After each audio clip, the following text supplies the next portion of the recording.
हमारा बच्चा होगा तो वो तुम्हें मेरी तरह नरमी से नहीं जगाएगा। तो फिर किस तरह जगाएगा? दौड़ता हुआ दरवाजे से हमारे बीच में आकर कूद जाएगा, जोर जोर से शोर मचाएगा।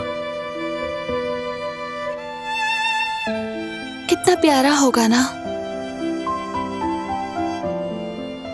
मैं तो अभी से तैयार हूं ऐसे उठने के लिए। वो दिन दूर नहीं मेरी जान, अब ज्यादा देर नहीं है। हमारी फैमिली बड़ी होने वाली है और हम ये सब बहुत अच्छे से संभाल लेंगे। तो बहुत अच्छी मां साबित होगी।